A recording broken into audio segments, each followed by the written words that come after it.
Welcome to the Green Grassroots of Football with me, Andy Glover. Me, Mark Quinter. And me, Ben Dressasano.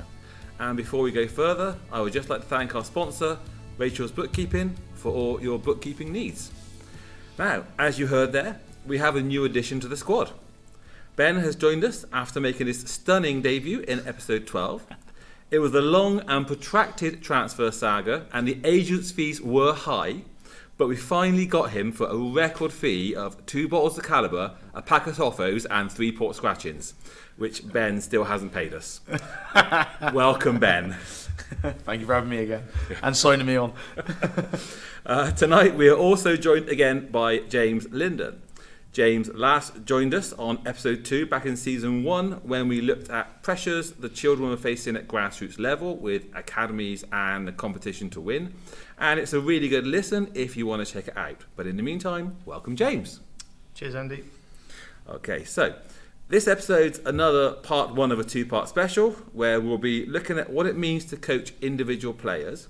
Then our next episode will expand that to coaching the team, and hopefully over the 2 episodes we'll get some great content and you'll hear about the differences and challenges of both approaches.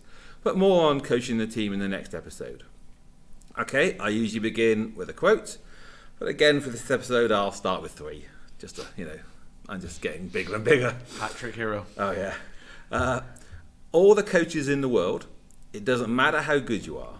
If your players don't understand what you are looking for or what you want, it makes no sense. That's Pep Guardiola. A good coach must bring their players closer to their full potential or discover it. That is the main objective for the coach and one that must be occupied every day through daily work. Winning may well be part of that potential, but maybe not. That's Marcelo Bielsa. And finally, there are times not to coach. The urge is to step in and show. Sometimes it's better to let them make a mistake. Sometimes they learn more from the mistake than being told what to do. And for all you Arsenal fans, that was Dennis Bergkamp. Okay, so I'm going to come to James first actually. As the only UEFA B licensed coach on the pod.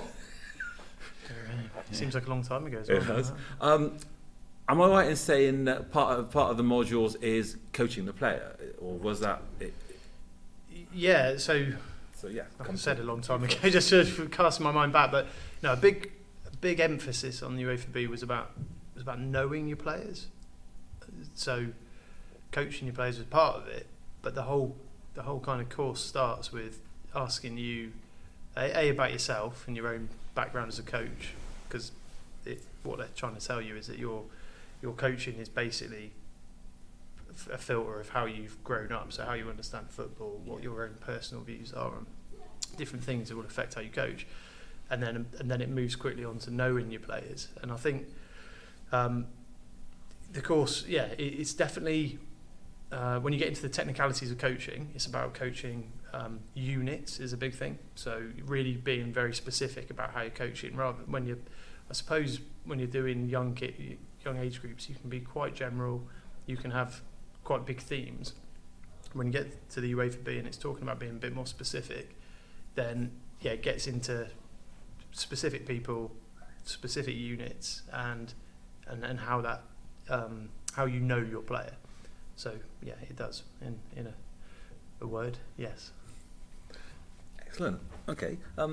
Anybody want to chip in with anything else here about sort of coaching the player? Ben's looking excited here. He's ready to jump in. He's part of the team. He wants to jump in. No, I just think coaching the player depends on, like you said in the modules, you've got to know your player. So that comes with tailoring your sessions then, not just as a group. You do have to tailor sections of your session for individual players because some aren't as developed as others and some are far more advanced. And then eventually, as we all know, players catch one another up, and that advanced player maybe comes in the middle of the pack or even drops to the bottom of the pack. It's just same happens in school, doesn't it? So it's just one of those you just need to know, like you said, know your players. Yeah. Mark, what are your thoughts on it?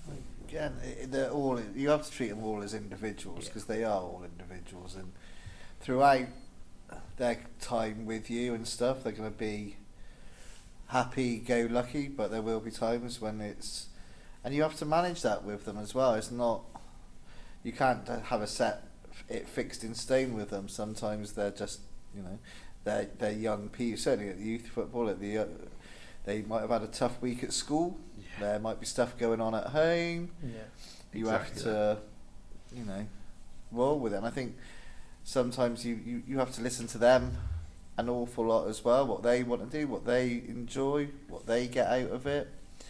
And sometimes you might have spent all week planning a session, and then if 5 or 6 of them are in the same class, they've had, I don't know, this week for example, in the under 10 girls, they've been swimming all week for 2 weeks.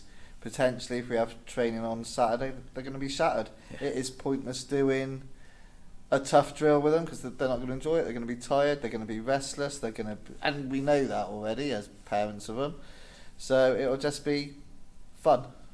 You probably won't get it, but you can easily turn up on a session. You've done a plan, and you can see within 5 minutes they're all giddy as high as a kite here. And you just got to let that go and just play a game. Yeah, and get on with If all else fails, play a game. Play a game, and that's what they want because that's what they enjoy. And that's what they learn as well. Yeah. So I think one of the things you do have to when you're working with individual players, when you're trying to coach the player, you have to improve your own interpersonal soft skills, and by that, things like communication, allowing the players to speak to you, because you're working one-to-one. That communication piece, and you're getting the feedback from them. That's very important. You need to share the vision that you've got with the player you're working with. It's no good just saying you're doing this, you're doing this, you're doing this, without them understanding why they're doing it. When you're working with a team, you're trying to do it. It's different because you're just given a generic idea. But when you're working with a player, you've got a very specific vision of what that player, the path you're trying to get that player onto. I think honesty as well, although that's very age appropriate. The older you get, I think the more honest you can be about how they're progressing, what you're trying to do with them. Obviously, the younger age, if it's going wrong, you can't be too honest about that. You just have to be encouraging. And I think finally, you have to support them unconditionally. And by that, I mean, if it is going wrong, you can't get emotional yourself about it. You have to go, it's going wrong because that's the player. They're learning. I have to keep going. Yeah. Or you didn't structure the drill accordingly, and you think that's my mistake. Actually, maybe I've asked too much of the individual there. Yeah, I totally agree with all of that.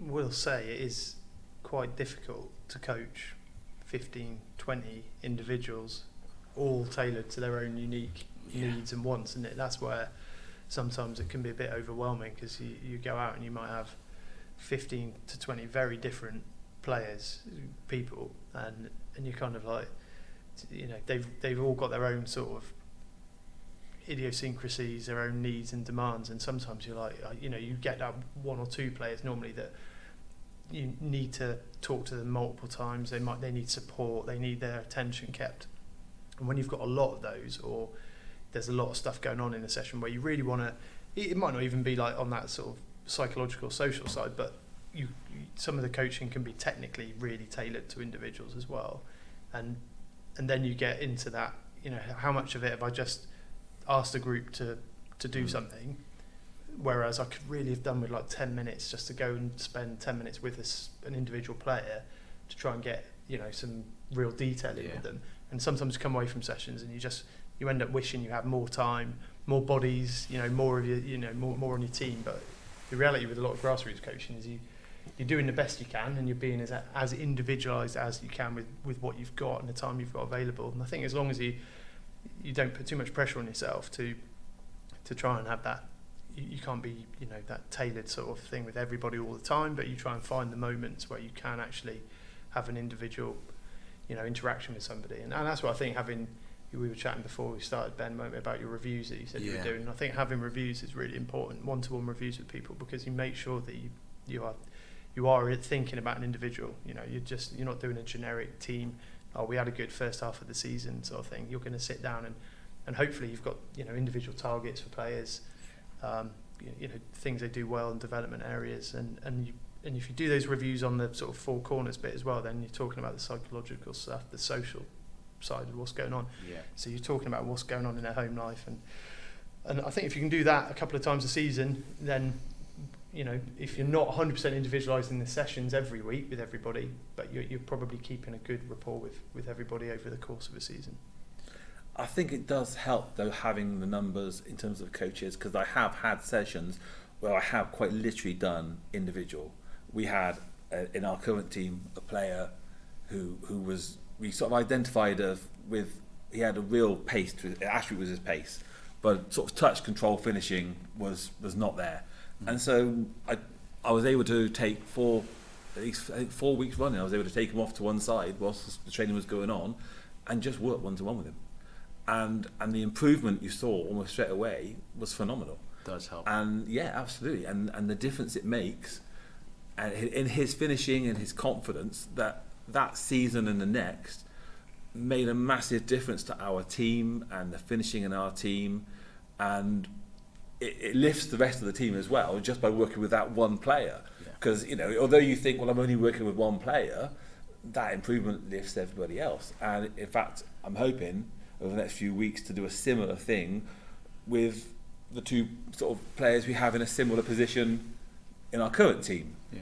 I say current team, it's the same team but a bit older now, but new players, because they're brilliant, they're strong, but there's that little aspect that just needs improving for both of them. And if we can just get the numbers available of coaches, then myself or Mark or one of the other coaches can go, right, just go off to one side with these two players, three players, just work on this aspect for a couple of weeks, because if you can get this right, and they get it right on a Sunday, that brings the rest of the team with you. It's huge. That's a practical coaching tip, isn't it? If people don't already do it, if you've got more than one coach, you could let the assistant coach go and take a game with the group, and you just take people out for 10 minutes, half an hour, whatever it is you need with them. That's a really good tip. I mean, it doesn't even need to be a game. I mean, I've set up training sessions, as long as the coaches you're with understand the training session you've set. It only needs to be 15 minutes. This is what we're doing. Once they see it up and running, it's like, right, off you come. We're going to be doing this now. I mean, have you guys ever done actual taking individual players out of sessions to work with them? Have you seen positive or negative experience? Because it can also be negative, children being taken away from the group. They could perhaps perceive it as are they being punished? I don't know. So I work with players outside of grassroots football as well. So I do one-to-one sessions. And the improvement in those children, players, adults as well, because I do adults as well. The improvement in those players over the course of the summer when I've had them for those weeks, it's just phenomenal. They go back into training and it's almost like, hang on a minute, where's he or she been the last sort of 6 weeks? Do you know what I mean? Like you said, just a lot of touches of the ball, that individual time where they can make mistakes in just a one-to-one environment. So there's no pressure from, if they make a mistake with me, we laugh it off. It's right, it's fine, we just go again. So I think it does help. I have done it at grassroots level myself, and I think I was with Mark and Simon and Troy and Dave. There's a team, 5 of us, and we could break off into small groups. You could take I'll tell you what, we'll take the back 4 with us today, or I'll take the 2 strikers, and we'll just work on interchanging the ball there and finishing, etc. It does help massively. James, Mark, have you got experience of working either 1 or 2 players and saying, right, we're going to... We do now and again with the girls. It's early with the girls. I mean, I said obviously with you with the under-16s. I mean, I think because with the girls being still only under 10s, to go off one-on-one at the moment is probably bit daunting, not quite there yet, really. I mean, I think we've done the odd session with a few, when there's only been a couple there. Obviously, take my daughter, and do stuff with her. And again, you do get a lot more in the smaller groups, but at the moment, as the age and stuff that's the social side it is, and they're still developing that sort of side of it as well. And again, it is that time thing, and I think the under 10 girls now, we've got the 2 teams. There's around 30 girls coming. Well, Yeah. You need 3 or 4 coaches just to do the 30s without. So yeah, time wise, we struggle to do that. You've got a new person to get to know pretty much every couple of weeks, as there's people joining so regularly. So that comes with some challenges, because you're trying to put, imagine being a teacher and someone new joins the class every couple of weeks all the way through the school year. You're kind of like you're trying to bring them all up to speed. But I think with the younger age groups, like you kind of alluded to there, Mark, you can do the individualised stuff can be a bit more, like I said, within the group setting. You could just have some individual challenges for each girl, so you can kind of go and just have a quick word in their ear beginning of the session, little flyby, little balls. I'd just say, your challenge for today is to have a look up and scan before you receive the ball or whatever. See if you can do that 3 times. So something completely different for someone else, and then you don't have to actually take them away and just do like the old almost like golf instruction where you're working on their swing or whatever. That's what sometimes individual training is about with football players, is really getting the technical mechanics right is one thing that is part of fixing certain things with players, but probably not at an under 10s level. So do you know what I mean? It's the right intervention and the right individual training for the right age group and the players you've got. Well, actually, I mean, I've actually done some with the under 8 girls. I've actually done some individualised work, but I will caveat that by saying it's more of drill based work. So when I've had enough coaches there, I've set up drills of round the cone, left foot, back round the cone, right foot, turn, run, shoot. Do that twice, and then next one comes over. So it's that one-to-one session, but it's a generic based. It's not focused on this person needs it, but it's still that one-to-one improvement, but it's across the squad. Yeah. And so that they still feel a little bit special because they're getting one-to-one. And it works for them. It's something you can't do as a whole squad, but it's still. I think with the younger age group, it needs to be more drill based than focused on a certain aspect, like you said, because when they're younger, how can you identify at that age anyway? But I think it can be done, but I think it needs to be more generic. But it's interesting as well, you say about new players coming in. I wonder if actually it might be more advantageous with new players as part of an introduction. Possibly. Welcome, come on in, we'll just work with you just to sort of see your strengths and weaknesses. Just even if it's just 10 minutes, first, second, third week after, we'll just work 10 minutes with you and do some ball skills individually. I don't know, what do you think? Is that an idea?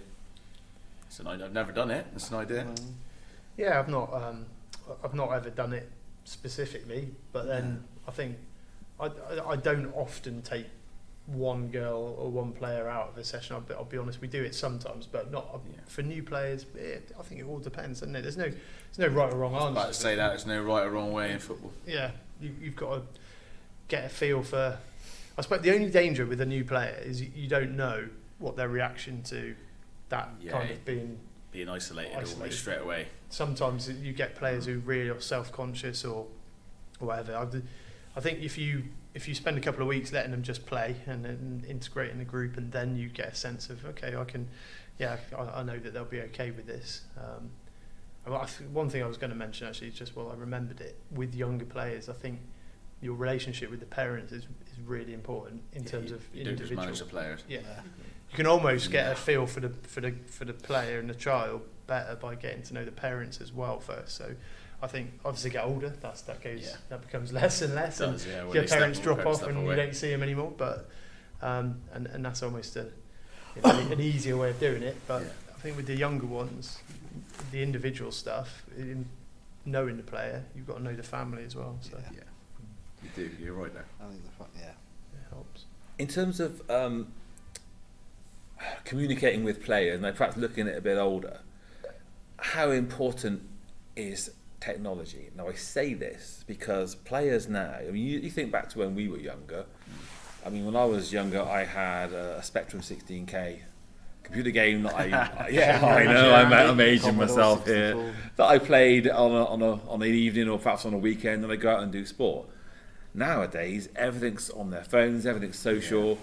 The girls even in my team, some of the girls in my under 8s have got phones. Wow. They've got, and it's not X and it's not Facebook, it's TikTok and Insta. Yeah. And that's the interfaces that they are used to dealing with.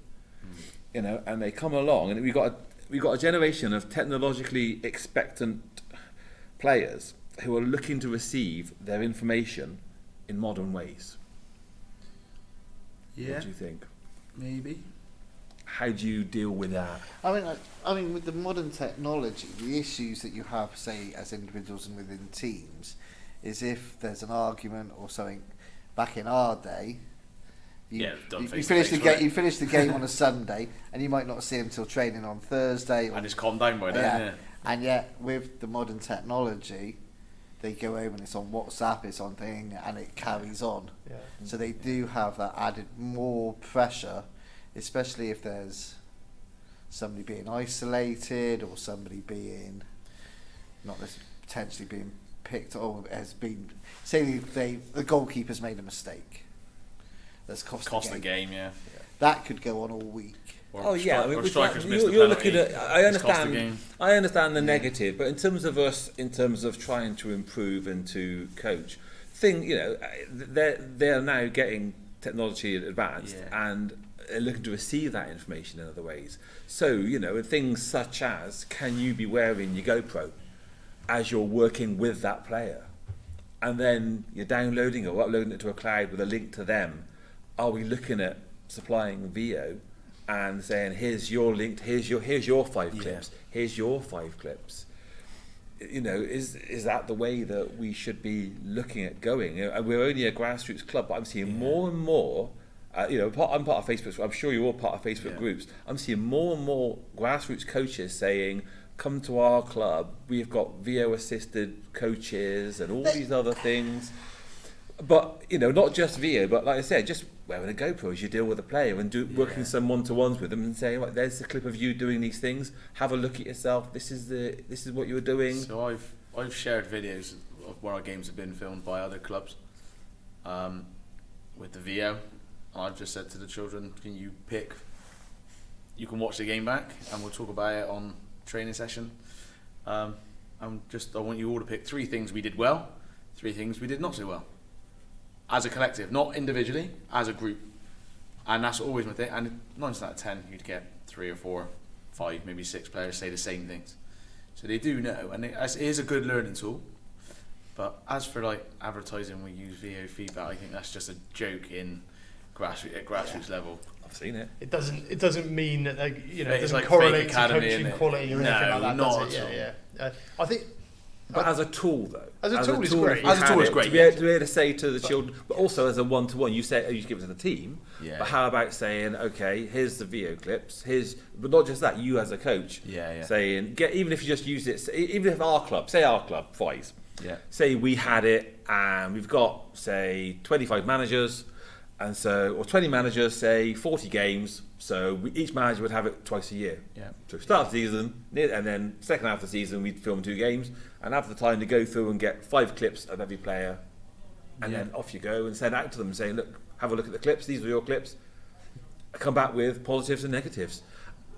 As a way of individually coaching players, is that not a positive? I mean, it is a positive. I think it is. It's time based, I know, but if you only do it twice a season, twice a season, and then does that justify the cost of? Of VO? Well, but across a club of 20 plus teams, for the use that individuals would get. What if it was shared across a location? You could think outside the how box. much would everybody if you want use video coverage desperately, you could ask a parent to record a game from a certain vantage point, or use a cheap camcorder. There's lots of different ways you can capture it. Ultimately, how you use it, this goes all the way up to like Premier League teams with their statistical analysis teams, and I read a lot of stuff where people say that you can have all the analysis in the world, but if you don't know how to use it, and a lot of people don't, then the benefit of it is questionable. Video to a kid is great, but again, there'll be kids who don't look at it. There'll be kids who don't care. Guaranteed. Guaranteed, right? So you've got to know whether you've got the ones that are interested. So my boys are used to reviewing their matches on videos since they were young, because that's what the Rovers do and lots of the academies will do. But they don't watch every game anymore because, you know what I mean? They know when they've had a bad game or a good game, or they've done good or bad bits within a game, because it's almost like, you know, you kind of imprint it in your mind almost. And so the videos are good, they're useful, but I'd say it's a bit like a 5% cherry on the top, nice to have thing. There's 95%, in my opinion, more important stuff below it that needs to be in place first. And if you've got the time and the money and the resources and people who can use video, then I think it is great, and I totally agree. But I would say there's some bigger, more important things that you want to get especially right at grassroots, especially at grassroots level. Yeah, but I think part of the point I'm making is 30, 40 years ago when I came through, nothing like this existed. Was it only 30 years? 40. When I came through, this never existed. Now it's available to anyone if they got the don't get me so wrong. 10 years from now, 20 years from now, I think a lot of grassroots clubs will have this. Yeah. So as a technology, I think more clubs will go, and I think forgetting perhaps even clubs going for it, I think the children coming through are going to be more expectant. My girls do ask when they say, "Are we being filmed today?" They do ask. Said it, and you know straight away, they're up for this. Then if they're asking that question, they're up for the game. Perhaps not of the football being filmed, but more expectant of a technological teaching method. Yeah. I mean, where it is handy potentially to have that is the Great British Weather. Yeah. And the amount of sessions that get cancelled. So to have that as a backup, like we're going to do a video session. Yeah, we'll be in the club, link it to the TV, and we'll talk about the game, watch the game back. Yeah. This was last week's game because the weather's off. Come watch this game. We'll talk through it. Yeah. And that is handy because the joy of saying being down here at Summerdale, the likelihood this week is Zero chance. That anything's going to be on. So there will be between Fries and Red Falcons 400 to 500 children who potentially are not going to do any football this week, or very limited. So if you had topic for another podcast, isn't it? Yeah, we were definitely. talking about, you know, what can you do to get game time up in this country when we know what the weather's going to be like every year. Yeah. And but we could go off subject big time. Could go off subject big time and lose a few hours of this podcast. Yeah. But what I was sort of saying earlier wasn't to criticise video technology. I think it's really good. But I agree. But if you're a club who hasn't got, for example, a clear like philosophy of play, coaching standards, DNA sort of DNA, type thing. and you actually do the basics. If you're not doing the basics right of, you know, coaching in the right way, going back to communication, the quote at the beginning where it said that if people don't understand what you're saying, then you could have all the video analysis, all the one-to-one coaching in the world, but if they're not hearing you and you've not set some really basic, clear goals, which are much more valuable, as you know, you keep football simple, keep it so everyone understands what you're trying to do, keep it fun, and be consistent like that. Then, if you layer on a video analysis session once a month, brilliant. That's going to help everybody. But if it's chaotic coaching where you're just, you know, you get teams whose coaching sessions are basically just a response to the last week's result of the game, don't you? So, this week we're working on corners because we conceded from a corner. Yeah. If you're that kind of reactive environment, I wouldn't say it does help. But Fry's is a good club. Red Falcon, very well coached club. So we know that these are tools that would help. I think you can work individually without it. Yeah. But it's not. You can coach a player without it. So what about tailored programs, specifically tailored programs with sort of individualized feedback, such as providing sort of position-specific training within the program for a player so that they can see, you know, connections in game situations, understanding tactical instructions sort of clearer and quicker? Yeah, I think that's hugely beneficial. Hugely. Like I said earlier, we take maybe a small group of our defenders away at some point, where you want your central midfield player to be able to receive on the half turn, on the back foot, so they can play out from the back, or even if it's come back to them from the centre forward, so they can play backwards, and we can just things like that. Definitely, I think it will help always. When do you think is the right time to bring that in, Ben? Because there's a question a lot of people ask is, you know, how age specific. I think when you get to 11 aside, maybe the back end of 9-a-side, so sort of year 7, under 12s, under 12s. Yeah, maybe senior school type years. I think before that, everything else is all development games anyways. So you think the learning ability of the players isn't quite there to sort of fully comprehend the pitch and the sizes and the awareness? that depends There'll on be the player. there'll be the old player. Depends on the It player, depends doesn't on it? your player, like we're saying. There'll be the player. By but and large, it's not generally- necessarily. It's just the experience of the game, isn't it? So you haven't had they haven't had many years of experience playing by under 11, under 12, the under 9, Or watching as well. or watching exactly. Yeah. So, and they've got many years still. If you brought it in at 11 aside, you've still got many years of purely developmental games to really fine tune the specific stuff. So, but you could get into that now. You could get into the realms of asking, well, how specific do you want to coach an individual? Because Positions change as positions change. Always. We don't know if a person who plays defence at 11, 12, 13 is going to be a defender when they're 18, 19, 20. Quite often, you see people flip up and down the pitch. You see it in the pro game and you see it in grassroots games all the time. One of the best goalkeepers I ever played alongside ended up to be one of the best midfield players I played alongside. Yes, man. So, like, at the age of 14, he was like, I don't want to be a goalie anymore. Yeah. Okay, come play centre midfield. We found another goalkeeper, and he was our top goal scorer for centre midfield for years. Felt like forever until we found a striker that could score more than him. Do you know what I mean? Like, so I was just reading about Rovers' new manager Matt Taylor, who I didn't know much about him other than he'd been at Rotherham and a few other clubs. So I was reading about him, and his football journey is nuts. He started off as a goalkeeper, not super top level, but I think he was in and around some like Cat 3 academies as a goalie. I think he ended up getting released at sort of 16, 17, 18, something like that. And so he just went and played like non-league football again as a goalie. Started to do quite well, but saw that he didn't really have a career in the pro game, in the horizon. So he started to go to university. I think he was at Sheffield Hallam University. He just played as a centre back because they had keepers already.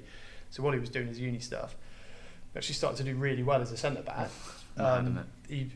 There's a guy, Jed Roddy, who was a good friend of mine who used to run Team Bath. And Team Bath went from being a uni team at the time to being a non-league sort of step 4 team, I think they were. And Jed was managing it, saw Matt Taylor playing absolutely brilliant at centre-back in this uni thing, got him into Team Bath. He then went and signed for Exeter. And before you know it, I think he was playing like League 1, League 2 football as a centre-back. Went on and played like 500 odd games. and he would have been like 18, 19 when he started playing centre back. No, yeah, Probably 20, older than I think. that. I think Yeah. was going on. And then he went on and just had this incredible, well, I say incredible, a decent pro career as a centre-back. And now he's he would probably say that experience of playing different positions had somebody, I imagine he played outfield and in goal interchangeably as a kid. Yeah. If somebody had definitely. just said, you're only going to ever play that position. In and goal I'll- at 8 years old. I'll start teaching you only that at 8 years old, exactly. You lose all of that well-rounded view of the game. It probably is another podcast, Andy, I'll stop now. But the rotation of positions is so important that I think definitely position-specific training, but when you get to about 15, I reckon 14 is probably about where I'd start doing it. But you say about game specific or game realistic and position specific. When you're coaching that player, you still need the players around them. It still has to be, if to be game realistic, you still need everyone else around them. How do you do that on a field of 22 or field of 11, or do you do that? Do you still do that 1-to-1? Anyone? Come on, Mark, you're being quiet. You are. For a change. Happily listening to you. Like,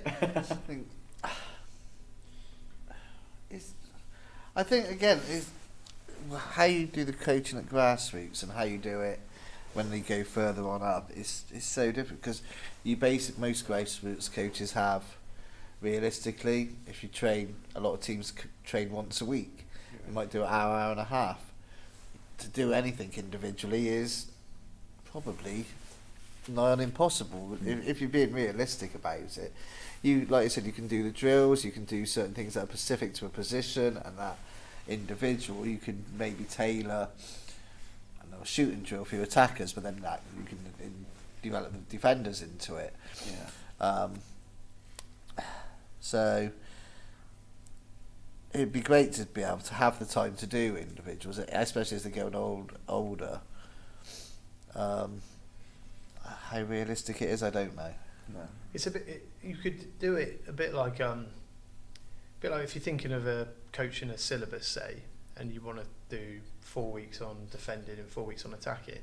And I often find you doing exactly the same practice for those two different focuses, but you just shift your focus in the game to the unit that you want to get out of it. So the attacking practice might be the same, exactly the same setup, maybe The information you're giving changes, doesn't it? But exactly. So you focus on the attacking unit instead of the defending unit and for the individual. Or I think what you were saying, Andy, is if you're talking about an individual, let's say you're coaching a left winger, you're probably going to you need to coach them in the context of how they work with the midfielders, the left back behind them, and the striker, because that's their area. That's their field of reference on the pitch and their interaction, the most interactions.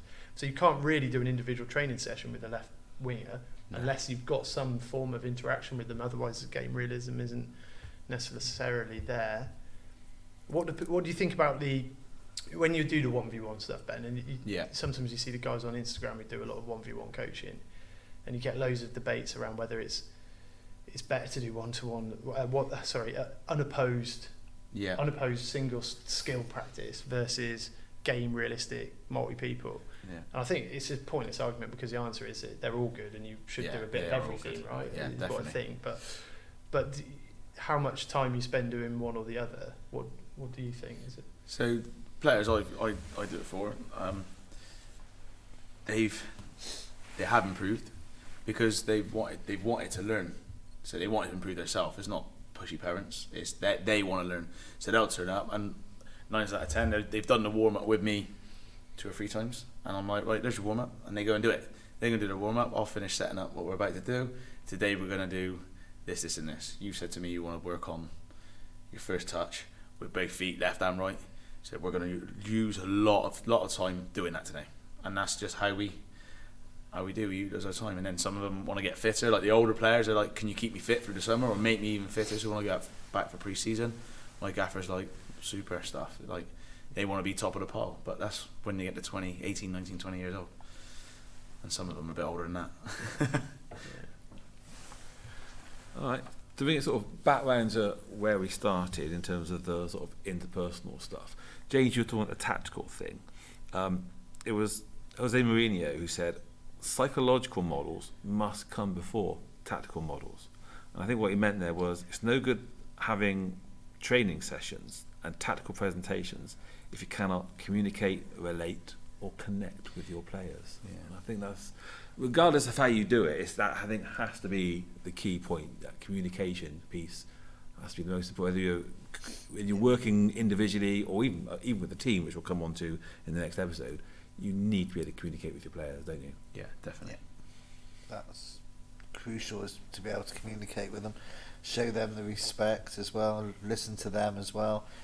Obviously, the communication's got to be a two-way thing from them. But yeah, I mean, at the moment I just work some sessions. I've started doing wildcats. So we've got 3 to 4 year olds. You go the under 10 girls, the under 16 boys, and then the women. Yeah. And the way you speak to each age group is totally different. Yeah, definitely. You have to tailor how you speak to them. Yeah, we called any of the women's team Poppy. Yeah, and quite often do that with the little ones, and then you go to like the older girls, and I do it Yeah. at Gloucester FA, and I'm like, I can't call. There's no nice, you know. Just say mate. No, you can't keep it. But the communication bit is just the key bit. Is, are you being understood? And I think I've struggled with that in the past. I've gone in and thought that I've explained something really well, and when they've started to play, it's evident that they haven't got it. And I thought back and reflected on it and thought, it's not their fault. I've just not explained that very well. Given the information you've tailored it to the wrong age category, etc. Exactly. Or I just haven't. For whatever reason, it didn't.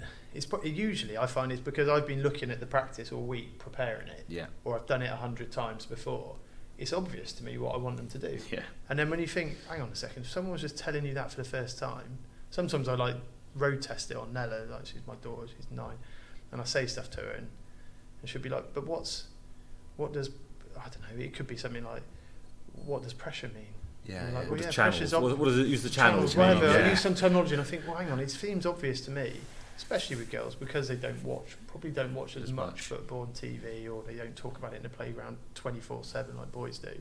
So I take some stuff for granted, and I think it's worth just checking that the language you're using or the way that you're going to go about explaining something is simple enough or is clear enough. And it's difficult. You just need to make everything clear, because like we say, individuals, some learn quicker than others, some are more advanced, some have watched more football, some have been to more live football games. And I find that the players that watch a lot of live football, whether that be Rovers, City, or Bitton, or Fry's seniors, or whoever, Keynsham seniors, whatever, they seem to have a better understanding of the game because they hear those shouts as well, like say playing it into the channels or put them under pressure. Because they hear it and they see it happening as it's been said. Yeah. It's a lot easier than watching it on the telly, watching the Premiership, where it's just a wall glitz of noise. and glam, innit? And it's a wall of noise. Yeah. Okay, I think we're going to come to the end of this episode. Any final pieces you want to add in? Just like Ben, any final pieces you want to say about coaching the player at all? Or? No, just other than make sure you understand them, and like we said about understanding the family and the parents and their background, where they're from, and guardians if they're in care. James, anything like that at all? No, I totally agree with Ben. I think that is the most important bit. And then if you can find time or ways to actually spend time with them individually and not just think about the group session, then I think you'll be doing well. Yeah, Mark? Yeah, no, I agree with the gentleman. It is getting to, in some ways, like I said, getting to know the individuals. You might not have the time to spend coaching them as individuals, certainly as grassroots, but you can get to know them, and like I said, the pair, again, certainly up to under 12s, under 13s, the family, mum, dad, whatever you can do after, even if it's after a session, you go back and you have a drink or whatever in the club, go and speak to all the parents on 5 minutes here, 5 minutes there. It will make a difference. Yeah. For me, like I said, I've said a number of times tonight, I think communication is key. Communication is everything. So, okay, we come to the end of part 1. Keep an eye out for part 2, which should be out in a week or 2. But for now, my thanks to James. My thanks to Ben. You need to thank me. Thank you for having me. My thanks to Mark. And thank you. And my thanks to you listeners. And we'll see you next time. Thank you. If you like this podcast, then please email us your questions, comments, random thoughts, anything you want to share with us at greengrassroots@gmail.com. You can contact Mark and Andy through X at Fry Club JFC or Ben at Red Falcon JFC, on Facebook via Fry Club Junior FC or Red Falcon Sport. The Fry Club JFC website is www.fryclubjfc.co.uk, and the Red Falcon Insta page is at Red Falcon JFC. You could also type out a fantastic review on Apple Podcasts or give us 5 stars on Spotify. You've been listening to a We Haven't Got a Clue What We're Doing production, produced and edited by Andy Glover.